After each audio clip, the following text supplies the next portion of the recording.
another edition of Bold Blind Beauty on Air podcast, the show that's clearing the air for more air, access, inclusion, and representation. I'm Stephanie McCoy, and with me are my co-hosts. I'm Nazreen Buddha. Sylvia Stinson-Perez. And I'm Dana Hennett.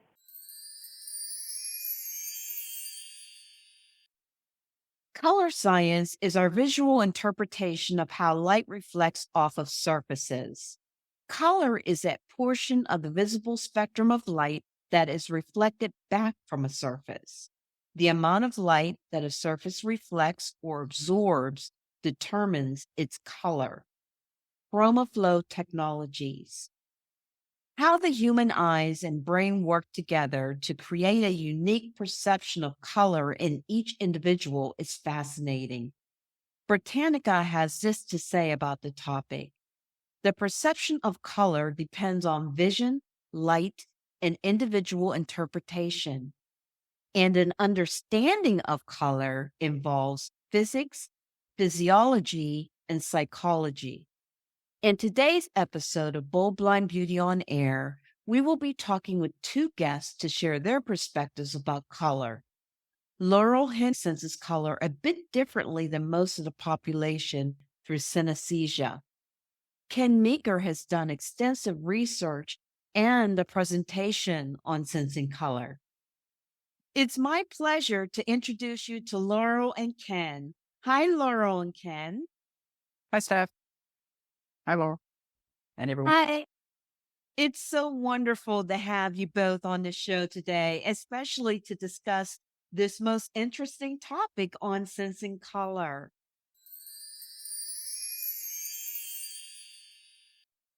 Welcome, Laurel. Can you share with us your sight loss journey? Thank you so much for having me. I have been blind my whole life.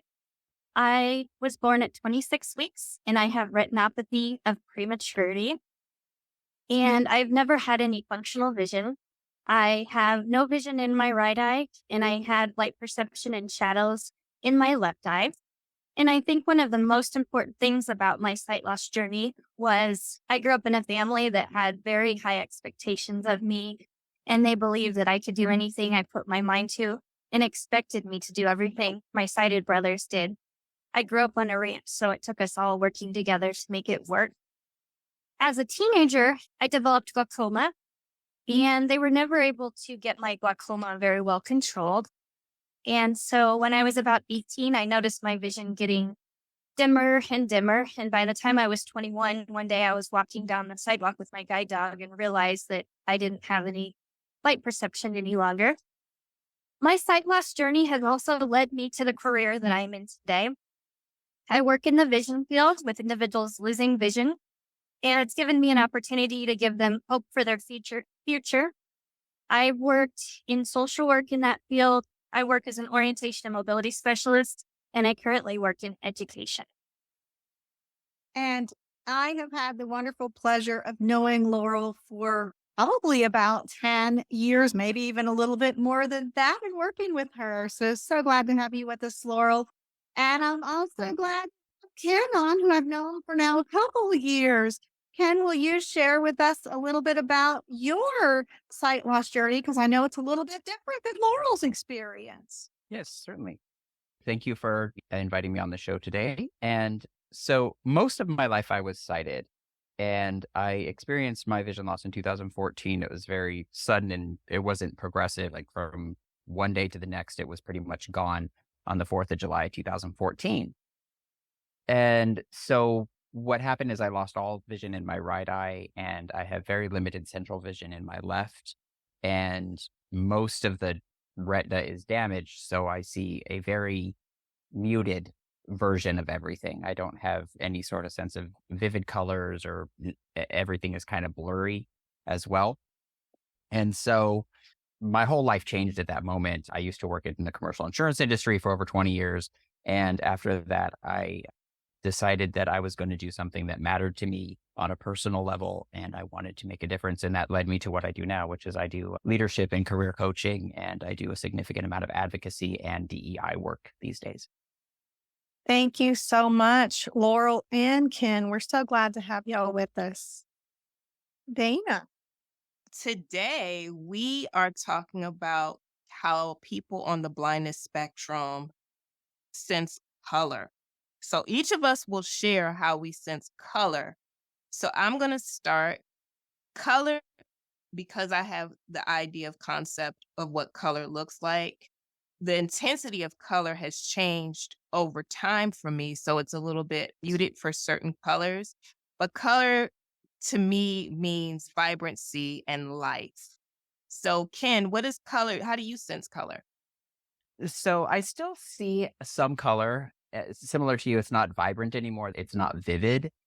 And colors that are in the same sort of spectrum. So reds, oranges, and yellows, they all kind of look the same. And same thing for like greens, purples, and blues, they all kind of blend together. And so without there being contrast, it's very hard for me to differentiate between different shades of color. Like any metallic always just looks the same. I don't know if it's silver or gold or brass or whatever. And so one of the things that I've done is I took up painting and doing art because I wanted to be better at differentiating between various shades. And actually, prior to my vision loss, I never did art at all. And so that's one thing I've done to try and actually get better at seeing color myself. Steph? Similar to Ken, I began losing my sight later in life, but as someone who has a graphic arts background, I've always appreciated colors, just love them. But as my sight began to diminish, I began noticing that colors weren't as vibrant or as, I don't know what other word I can use to describe it, but I just couldn't determine, as Ken said, like certain shades. I can't differentiate between shades of color. So contrast for me is a very important aspect of color because when there's contrast, especially if they're bright colors, I'm able to more easily see them. I just still appreciate bright colors. So your reds, your yellows, those types of colors I appreciate more than the blues that I used to like. So for me, I can still remember colors because of the artistic background. However, I just can't appreciate them as much as I used to when I could see. Nazreen? For me, color has always been very important. I have loved photography and I've enjoyed seeing color. As I'm losing my sight over the years, because I too, like you, Steph, you and Ken, have had sight loss change over the last few years. Seeing color has changed. It's a little bit more muted. Sometimes I have to be reminded of what shade of color it is, and then be more specific about how vibrant the color is. And at many times, I tend to associate the color with objects. So, for example, when you're looking at the yellow palette, is it a lemon yellow? Is it the color of a sunflower? Things that I remember from memory and what they look like in their colors. Is it shade of green, for example? Is it is it mint green? Is it chartreuse green? Is mint green lighter than chartreuse green? Is it emerald green? It just helps me to associate much better when I identify objects or food objects with color. So that helps me to identify and retain the color from the object that I'm looking at much more better and clearer. And then I tend to remember what the color is. I used to only wear blacks and whites and sort of winter colors a lot because that's what my color that test that you get done sometimes to see what colors suit you best on your complexion came up as. But over the years, as my sight has been changing, I've been turning to more vivid colors, brighter colors, things like corals, greens, things that I would never have worn in the past. So that's how I associate with color. So Sylvia. Well, I have been legally blind my whole life, but at one point I could see color, but I've gone through all of the spectrum that you guys talk about over that vision loss journey and the changing in colors. I sense color completely through memory at this point. And when I think about color and how I remember what specific colors are, I clearly remember that box of Crayola 108 crayons and reading the colors on the side of those and knowing what color was and the different colors that existed in the world from that crayon box. And then, really just experiencing lots of beautiful colors. And like I remember on a trip out to see Laurel out in the West, seeing that big blue Montana sky.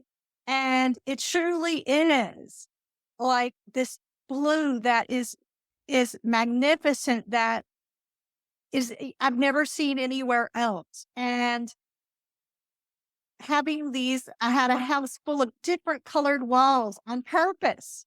And because it was my opportunity, I knew I was losing my vision to just be embraced by color. But now everything for me is about remembering those colors. And I hold those memories very close because color is one of the things I would say that beyond the faces of people I love, color is definitely the second highest thing I miss being able to see. So Laurel, you have a different experience of how you sense color. So share us with us how you sense color. So I have never been able to see color, but I've always appreciated color. And I think the main reason I've always appreciated color is because my mom was always describing things in color as a child. She would tell me the colors that I was wearing, the colors that other people were wearing, the colors outside, the colors inside of our house. She would always be very descriptive of what she was seeing. So I think it made me appreciate color more. I would say that I associate color with objects and things. So the lemon is yellow, the grass is green, the sky is blue. Things like that is how I most associate color, and that's how it triggers the color in my mind or what I think is color. Thank you, Laurel. Synesthesia is one fascinating way some experience the world, including color. Can you share with us about your experience with this? So for as long as I can remember, I've always associated color with its letters, numbers, words, names. And I always thought that was a very normal thing. I thought that everyone did it, probably till I was around 20 years old. And I was talking to someone and they said, that is not how people associate color and words. But I've always done that. And I think it helps me remember things. It helps me recall information. For example, Sunday has always been like a dark red in my mind. And Saturday's been like a light blue. And my mom's name, Susan, has always been orange. The number 5 has been a whitish color. And those things have just triggered things in my mind to recall information. Laurel, that is very fascinating. Thank you for sharing that. Ken, you have extensive insight on this topic. What does research show about the relationships between our senses and color? So interestingly enough, there was a lot of research being conducted about 150 years ago on this very subject, on synesthesia. And people were researching what the relationship between color and sound was, and people being able to see what color is. But then around the end of the 19th century, behavioral science really started to take over. And the relationship between color and sound, it kind of disappeared until around the 1970s when research started back up. And institutions such as MIT and Oxford and UC Berkeley, there were professors and they started studying that relationship once again. And what they've discovered is that there are several scales within sound and also within taste and smell that have a direct relationship between color and our senses, and specifically with our hearing. So the most simple scale is 5 colors: red, yellow, green, blue, and purple are the basic ones. And then it goes there's other research that shows different scales that go up to about 24 different colors that are represented by sound. And so there are specific notes that can translate to, or frequencies that our brain can translate into various types of color. So like, I don't know if anybody's ever heard of white noise.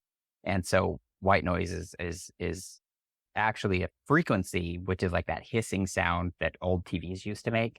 And that's basically all of the sounds together, or all frequencies together. And then there's other types of noise like pink noise, blue noise, gray noise, all different types that represent a frequency that that are sometimes more pleasing than other tones to our ears. So there's actually been quite a lot of research that has been conducted to support, the idea of synesthesia.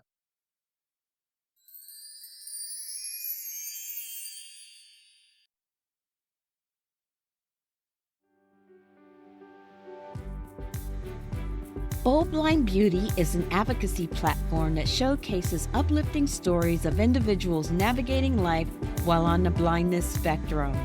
We are excited to offer a limited edition berry crewneck tee in honor of the color of the year, Viva Magenta. The tee includes an embroidered Bold Blind Beauty Braille logo on the upper left side of the chest. By shopping at our online store, you are not only supporting our mission, but also projects like our podcast.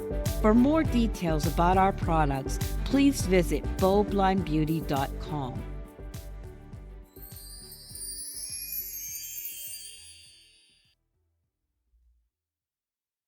I think color is just super fascinating. And I actually, when you talk about that, I think that you can actually ask your smart devices to play those different colors. I'm not going to do it right now, but I think you can. And it's really interesting how different people sense colors. I know we put it out there on social media asking people. And one of the comments I saw that was super fascinating to me was there was a musician and she would tell her band members, give me more red, give me more blue. And that had meaning for them. They would change up things. And so I think for everyone, just think about how do they appreciate color? How do they sense color? Just pondering that. And those who can appreciate color are really taking the opportunity to truly appreciate it. So I think it'd be fun to know what everyone's favorite colors are. And I'll share mine first. My favorite color varies from day to day. And I think it's about which one I'm remembering best at the time. So I love those vibrant colors, purples and the bright pinks and emerald greens and that beautiful, like vibrant blue and lemon drop yellow, those bright, bright colors. So I can't say I have a favorite color. I think I have favorite color memories. So a beautiful sunset out in the ocean that had purples and pinks and oranges in it. I mean, I vividly remember that. I vividly remember that blue sky in Montana. And so things like that are my favorites. Steph, what about you?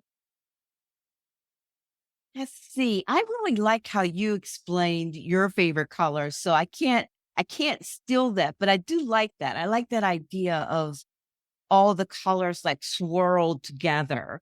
A sunset is an excellent example of that. But I'd have to say that my favorite color is red. I remember years ago going on a job interview, and one of the advice at the time was never wear red to a job interview.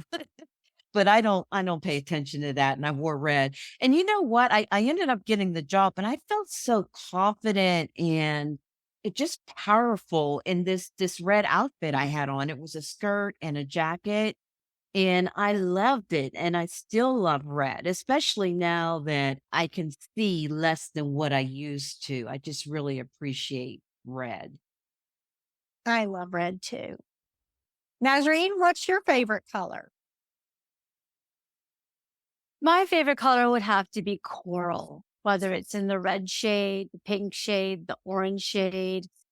I just love that color because it makes me happy. It's carefree. It's light. It's a color I never wore growing up. I didn't even know about it. Didn't know it existed. Never seen anything in coral. And now that corals come out a lot more in many, many things that I've seen, whether it's wearables or makeup or whatever. And I feel that that color also looks very good on me in its particular shades. I really like the color. It makes me happy. It just allows me to be who I am and enjoy life and be carefree. And sometimes we just need a little bit of coral in our lives. Oh, I agree. It's a gorgeous color, and I think it's one that most people can wear. What about our beauty expert, Dana? What's your favorite color? Sylvia, I have to kind of go with you in the fact of colors. As I've gotten older, it's pretty much whatever color phase that I'm in. I might be in a blue, purple, just different colors. And so it's hard now. I did have a favorite color when I was younger, but now it's like it depends on my mood, and all of it can pair with black. Just saying. Awesome. Laurel, what's your favorite color? My favorite color is aqua. And the reason I like aqua is because I feel like it's relaxing, it's tranquil, it reminds me of the ocean. Nice. You know what? That's what it makes me think of. So you are so right.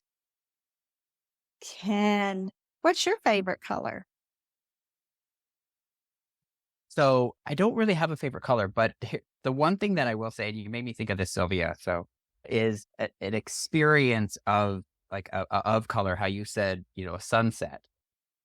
The thing that I probably miss more so than anything are the experience of a sunrise and how vivid the sun rising and that color, that just how it just comes over the horizon and it just hits you and you feel the warmth that you can, and it's just, I think they're much prettier than sunsets, actually. That is something that is just forever ingrained in my mind, what that whole sensation is, because it's an experience, but it's more than just the seeing. Yeah, absolutely. Yeah. But that is probably my favorite thing. And then another thing that I miss is the ability to see stars.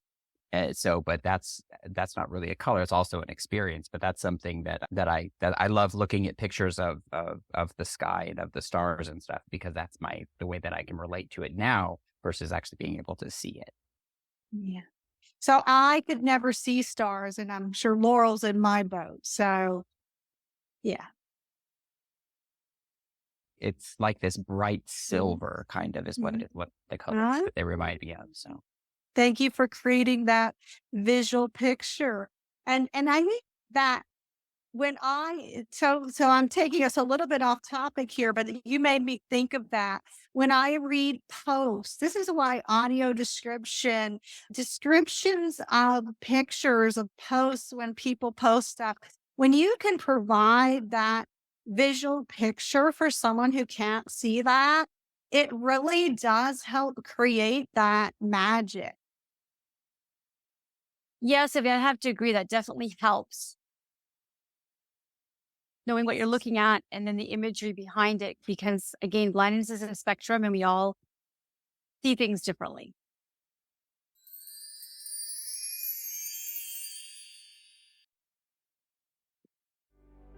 As we explore the world of color for the season, some hair colors that you might want to check out is strawberry blonde, caramel blonde, and anime pink.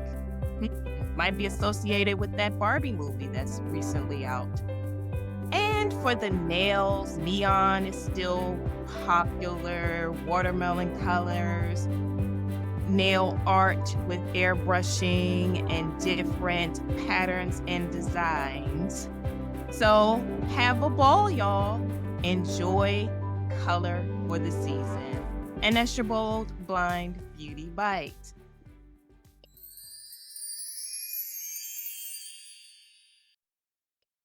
Well, I love the colors. I love the colors you talked about. Awesome. Hey, Nazreen. Yes. Watermelon is coral, just so you know. Thank you. Or at least I see watermelon as coral. I could be wrong. It could probably gel in the family. I can see it sitting there somewhere. But that's awesome. Thank you for sharing that. This has been a wonderful conversation on color. Laurel and Ken, thank you so much for joining us today. How can we find you both? Laurel, how can we find you first? You can find me on Facebook at Laurel Henry, or my email address is laurelchenry@gmail.com. Ken, how about you? So they can find me on LinkedIn. It's Ken Meeker. That's KenMeeker. A like apple, Z like zebra is my handle on LinkedIn, or they can go to my website, which is vitalitycareercoaching.com. And then I'm also on Bold Blind Beauty too. I have several articles there that they can check out too.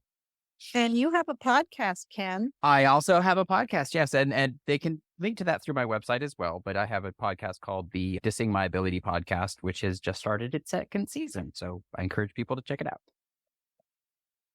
I have certainly learned a lot here. It's been a wonderful, colorful conversation.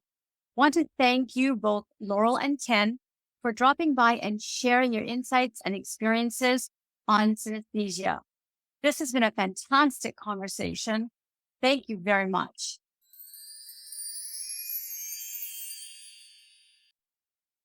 Thanks for listening to Bold Blind Beauty On Air with your hosts, Stephanie McCoy, Nazreen Buddha, Sylvia Stenson-Perez, and Dana Hennett.